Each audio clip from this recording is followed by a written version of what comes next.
ففروا إلى الله إني لكم منه نذير مبين.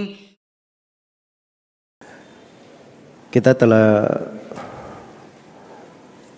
menyelesaikan pembahasan tentang manzilatul ikhlas, persinggahan, taman persinggahan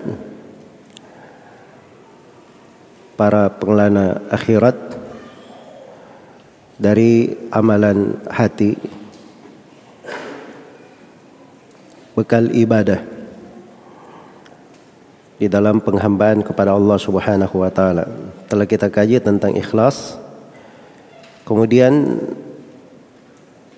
setelah itu penulis menyinggung tentang al-mutaba'ah. Karena beliau memang mengatakan bahwa pada bait syair ini fahumul ladina qad akhlasu fi mashyihim mutasyarri'ina bi syir'atil imani. Ini terdapat dua kaidah di dalamnya. Yang pertama ikhlas dan yang kedua adalah mutaba'ah. Baik, di pembahasan yang ketiga, masail yang ketiga, halaman 8 dari buku panduan, manzilatul mutaba'ah. Inilah bahasa yang dibahasakan oleh penulis, mutasyarri'ina bi syir'atil imani. Mutasyarri'ina artinya memijak syariat dengan syariat keimanan. Iman itu kadang dibahasakan untuk Islam. Jadi kadang dikatakan bisyiratil Islam, kadang dikatakan bisyiratil iman. Dan itu maknanya sama saja. Artinya dia berpijak di atas syariat, menjalani syariat agama Islam ini.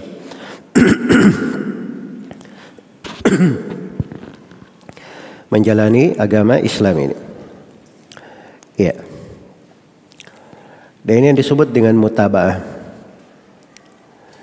Disebut dengan mutaba'ah. Karena dalam beragama, amalan itu tidak diterima kecuali dengan ikhlas dan mutaba'ah. Sudah berlalu dalil-dalil tentang ikhlas. Bagaimana dia syarat? Salah satu syarat syahnya diterima amalan. Demikian pula di antara syarat syahnya diterima amalan adalah al-mutaba'ah. Mengikuti jejak Rasulullah sallallahu alaihi wasallam. Mengikuti petunjuknya. Tidak boleh keluar darinya. Karena Rasulullah sallallahu alaihi wasallam bersabda, "Man ahdatha fi amrina hada ma laysa minhu fahuwa raddun." Siapa yang mengada-adakan di dalam perkara kami ini apa yang bukan darinya, maka itu adalah hal yang tertolak, tidak diterima. Itu hadits Aisyah di riwayat Bukhari dan Muslim. Di lafaz Imam Muslim dari hadits Aisyah, "Man amila amalan laisa alaihi amruna fahuwa radd." Siapa yang beramal dengan sebuah amalan tidak dibangun di atas petunjuk kami, maka amalannya tertolak. Dan ini hadits sudah berlalu di kitab yang kedua, kitab Fadlul Islam. Dan telah kita terangkan pembahasan-pembahasan terkait dengan hadits tersebut. Dan tidak bolehnya mengadakan perkara-perkara baru di dalam agama. Dan wajibnya kita berada di atas jalan Rasulullah sallallahu alaihi wasallam. Baik, pembahasan yang keempat, masalah yang keempat, ta'riful mutaba'ah wa fadluha. Definisi mutaba'ah dan keutamaannya. Mutaba'ah itu dibahasakan oleh penulis dalam syarahnya. Mutaba'ah dari kata taba'a yutabi'u mutaba'atan. Artinya dia mengikut. Dia mengikut. Karena di dalam beragama ini tidak ada yang namanya membuat tuntunan sendiri. Yang ada adalah mencontoh, mengikuti, dan menjalani. Itulah beragama. Itulah beragama. Karena Islam ini adalah rahmat untuk pemeluknya dan rahmat untuk alam semesta, rahmat untuk semuanya. Karena itu Allah Subhanahu wa taala tidak membebani kita untuk memikirkan syariat, memikirkan jalan hidup kita, jalan beragama kita. Seluruh kebaikan dalam beragama untuk kita itu sudah diberikan tuntunannya, sudah diterangkan jalannya. Makanya kita hanya mengikuti saja. Iya. Karena itu kata Ibnu Mas'ud radhiyallahu taala anhu, "Ittabi'u faqad kufitum." Ittabi'u wa la tabtadi'u faqad kufitum. Hanya kalian sekedar ittiba, mengikuti dan mencontoh, maka sungguh telah dicukupi untuk kalian. Jadi itu definisi mutaba'ah, adalah mengikuti dan menapaki. Adapun keutamaannya dimaklumi bahwa mengikuti dan mencontoh Rasulullah sallallahu alaihi wasallam itu adalah tanda kecintaannya kepada Rasulullah sallallahu alaihi wasallam. Dan itu bukti kecintaan. Dalam ayat yang populer Allah Subhanahu wa taala berfirman, "In kuntum tuhibbunallaha fattabi'uni yuhibbukumullahu wa yaghfir lakum dzunubakum wallahu ghafurur rahim." Kalau benar kalian itu cinta kepada Allah, maka ikutilah saya. Pasti Allah akan mencintai kalian dan mengampuni dosa-dosa kalian. Jadi itu bukti kecintaan. Yang kedua dari keutamaannya, dia adalah salah satu syarat diterimanya amalan, sebagaimana yang telah kita terangkan. Kemudian yang ketiga, dari keutamaan mutaba'ah itu adalah bagian dari keimanan. Bagian dari keimanan. Fala wa rabbika la yu'minun hatta yuhakkimuka fima shajara bainahum thumma la yajidu fi anfusihim harajan mimma qadait wa yusallimu taslima. Tidak demi Rabbmu Nabi Muhammad, mereka belum beriman sampai mereka menjadikan engkau Nabi Muhammad sebagai orang yang memutuskan di tengah mereka pada apa yang mereka berselisih. Kemudian mereka terima keputusan itu, tidak menolaknya, menerimanya dengan sebenar-benar penerimaan.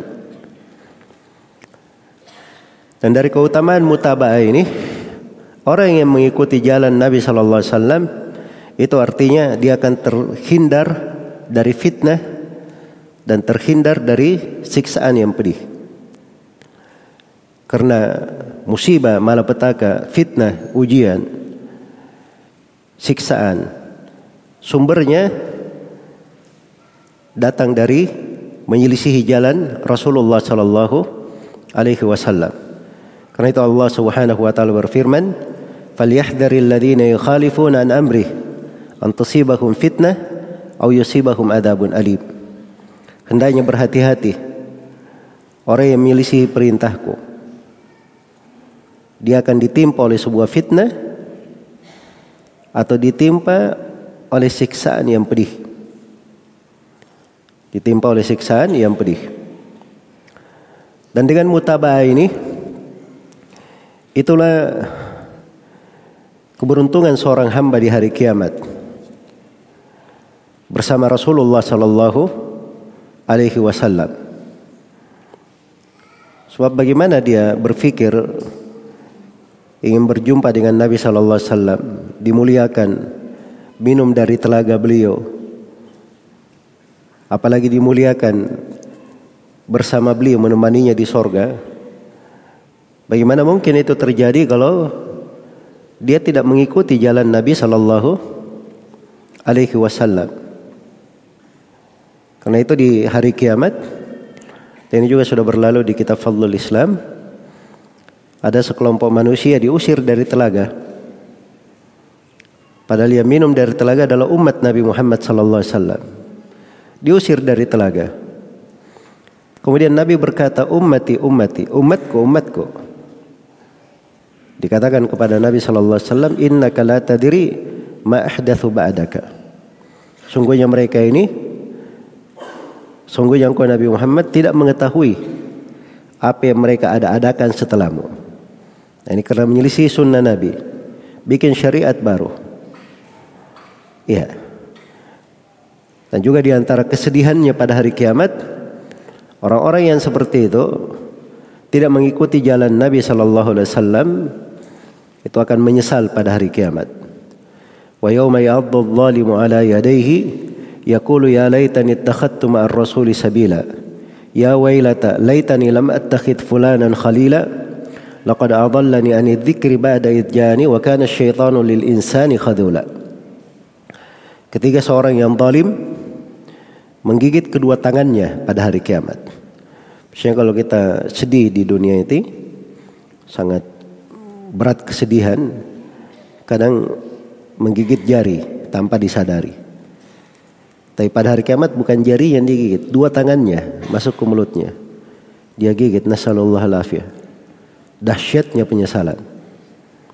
Apa yang dia katakan? Ya laitani ittakhadtu ma'ar rasuli sabila. Wahai andai kata saya mengambil jalan mengikuti Rasul. Ya wailata, wahai betapa kasihannya saya. Andai kata saya tidak jadikan si fulan itu sebagai khalil yang saya cintai. Inilah yang menjadi masalah di banyak manusia. Kadang, dan ini masuk ke dalam orang-orang yang berpenampilan agama juga. Iya. Ya, seakan-akan dia cinta agama, belajar agama dari orang yang mengajak kepada syariat dari agama, tapi hakikatnya dia mengajak kepada dirinya sendiri. Mengajak kepada dirinya sendiri. Maka ini sama ya, orang-orang yang seperti ini dia ikuti, artinya dia membuat kekasih selain daripada Nabi Muhammad sallallahu alaihi wasallam. Itu akan dia sesali pada hari kiamat. Laqad adallani an dzikri ba'da idh ja'ani. Sungguh orang ini telah menyesatkan saya dari petunjuk setelah petunjuk itu datang.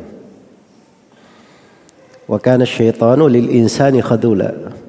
Ya seperti itu, memang syaitan itu sering berkhianat. Di dunia itu selalu dia buai, dikasih bagus, digambarkan jalannya itu bagus. Di hari kiamat baru dia menyesal. Syaitan sendiri berlepas diri darinya. Iya. Syaitan sendiri berlepas diri darinya. Baik. Jadi ini diantara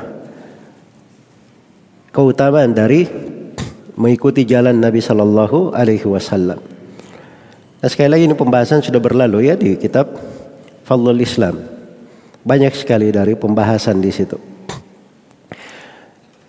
Dan di sini perlu diingat bahwa di bab as-sair ila Allahi wad daril akhirah, di bab berjalan kepada Allah dan ke negeri akhirat, itu perlu diikat di atas syarat mutabah. Harus sesuai dengan petunjuk Nabi sallallahu alaihi wasallam. Iya.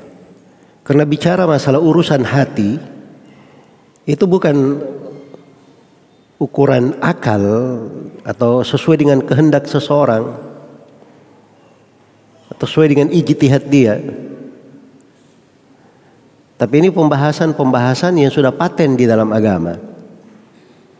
Ilmu-ilmu terwarisi dari Nabi Sallallahu Alaihi Wasallam dan para sahabatnya. Karena itu tidak cocok orang masuk di dalam pembahasan fikih seputar hati, atau kalau dibahasakan fikih seputar suluk, jalan hidup, jalan beribadah di dalam mengenal Allah.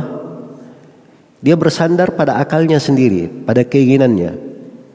Pintu ini harus diikat dengan mencocoki jalan Rasulullah Sallallahu Alaihi Wasallam.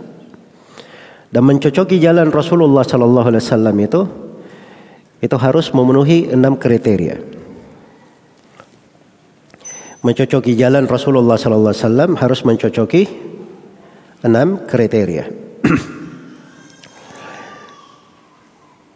6 kriteria ini, yang pertama mencocokinya di dalam sebabnya.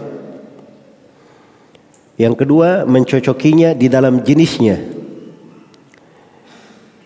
Yang ketiga mencocokinya di dalam kadar atau jumlahnya. Yang keempat mencocokinya di dalam kaifiatnya, di dalam bagaimananya. Yang kelima mencocokinya di dalam masanya, waktunya. Dan yang keenam mencocokinya pada tempatnya. Pada tempatnya. Jadi ini 6 kriteria. Yang pertama mencocoki jalan Rasulullah Sallallahu Alaihi Wasallam dalam sebabnya. Jadi seorang bikin ibadah apapun, apakah ibadah hati, ibadah terkait dengan lisan, ibadah terkait dengan badan, maka itu harus mencocoki pada sebab disyariatkannya ibadah itu. Kalau memang itu ada sebabnya. Jelas ya? Kalau hal tersebut ada sebabnya. Jadi harus mencocoki syariat pada sebabnya. Misalnya seorang sholat, ketika masuk rumah dia sholat 2 rakaat. Karena dia kiaskan sama dengan sholat tahiyatul masjid. Sholat tahiyatul masjid itu sebabnya karena apa? Masuk masjid. Tidak cocok dia pakai untuk sholat di mana? Masuk rumah. Iya. Atau seperti orang-orang yang mengadakan maulid misalnya. Mengadakan maulid. Merayakan perayaan kelahiran Nabi Sallallahu Alaihi Wasallam. Mereka katakan itu memang tidak ada syariatnya, tidak ada dalilnya, tidak ada dalilnya. Bahkan sebagiannya mengatakan benar itu bid'ah, benar. Tapi itu perkara bagus katanya. Kenapa? Karena sebab kami melakukannya sebab yang bagus. Sebabnya karena cinta kepada Nabi Sallallahu Alaihi Wasallam. Iya.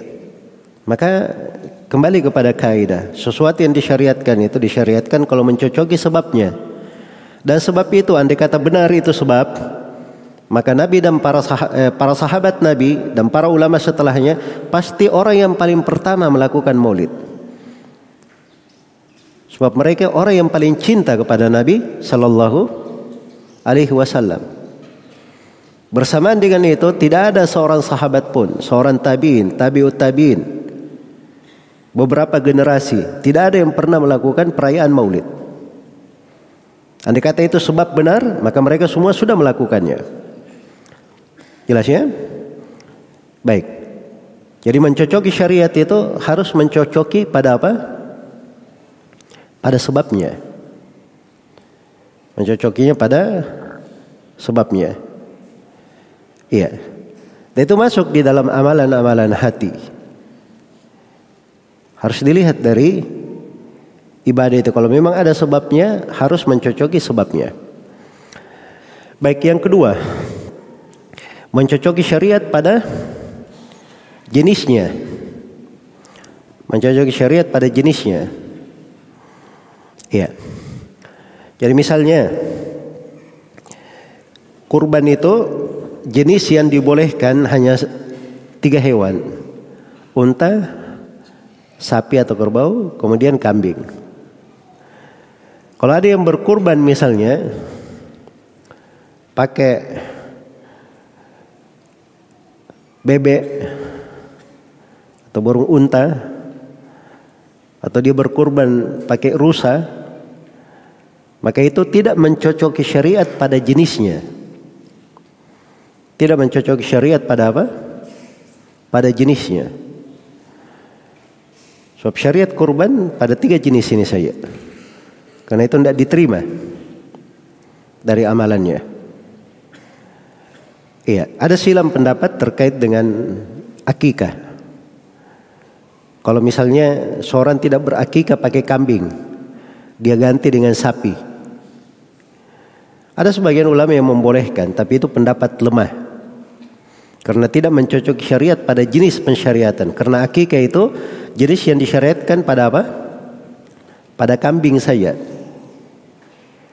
Itu pun pendapat yang membolehkan, tetap saja mereka mengatakan lebih afdalnya pakai kambing, lebih afdal daripada sapi. Karena memang kaidahnya pada hal yang pada jenisnya itu mencocoki syariat. Mencocoki syariat. Kemudian yang ketiga, harus mencocoki syariat pada kadarnya. Pada kadarnya. Pada jumlahnya. Kalau ada yang misalnya sholat duhur 5 rakaat, diterima atau tidak? Tidak diterima. Jangan bilang, oh ini saya cinta kepada Nabi Sallallahu Alaihi Wasallam. Saya cinta kepada Allah. Ya. Jangan bilang, kenapa saya dilarang sholat? Memang sholat itu tidak baik. Itu kan bahasa-bahasa orang-orang ya. Sebagian orang kalau ditegur, kenapa kamu buat begini? Kenapa kamu buat begini? Memang nggak boleh kita berzikir. Ya, siapa yang larang kamu berzikir? Tapi zikir itu ada batasan-batasan syariat di situ. Sama di sebuah sholat misalnya, tidak ada tuntunannya, dia lakukan. Ditanya, kenapa kamu lakukan? Memang kita dilarang sholat, nggak boleh sholat. Iya. Biasanya kalau orang-orang seperti itu, kasih contoh aja seperti ini.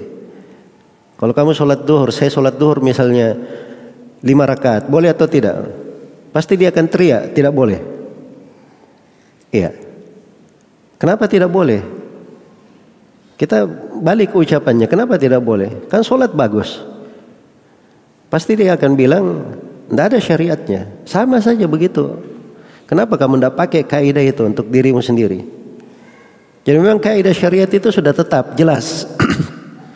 Hanya orang yang tidak mengerti kaidah-kaidah agama, inilah yang tidak tetap pendiriannya di dalam beramal.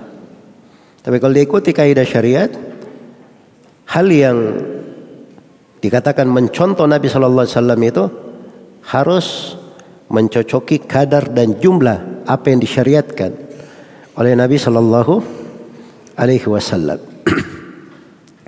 Iya. Baik, kalau misalnya ada yang selepas sholat dia membaca subhanallah 40 kali, alhamdulillah 40 kali, Allahu Akbar 40 kali, bagaimana? Boleh atau tidak? Dikatakan itu menyelisih sunnah. Sebab sunnahnya berapa? Nabi itu hanya memberi 33 kali.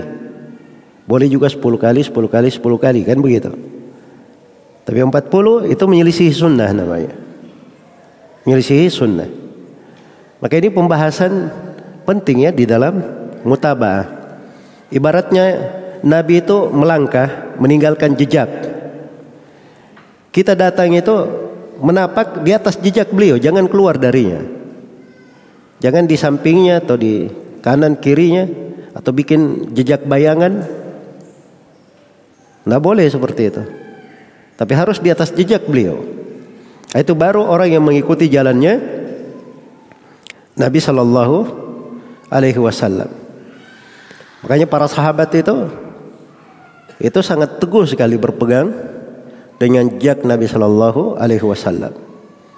Itu ada kisah menakjubkan ya, ketika Ibnu Mas'ud radhiyallahu taala anhu menemani Nabi Shallallahu Alaihi Wasallam di suatu malam untuk mendakwai sekelompok dari jin. Maka Nabi Shallallahu Alaihi Wasallam menggaris sebuah garis. Lalu beliau katakan kepada Ibnu Mas'ud, jangan sekali-sekali kamu lewati garis ini. Maka Nabi pun pergi. Terdengar suara-suara yang membuat Ibnu Mas'ud itu khawatir akan keselamatan Rasulullah Sallallahu Alaihi Wasallam. Hampir dia keluar menyusul Nabi, tapi dia lihat garis itu. Itu Nabi yang menggarisnya, jangan lewati garis ini. Maka beliau tetap di situ. Itu garis sunnah namanya. Seorang mengikuti jejak Nabi Sallallahu Alaihi Wasallam dan petunjuknya. Seperti itu kondisi dan keadaannya. Ya. Tapi kita subhanallah dalam masalah yang sudah jelas ketentuan dan kadarnya, kita banyak bergampangan di situ. Ini menjadi masalah. Ini menjadi masalah.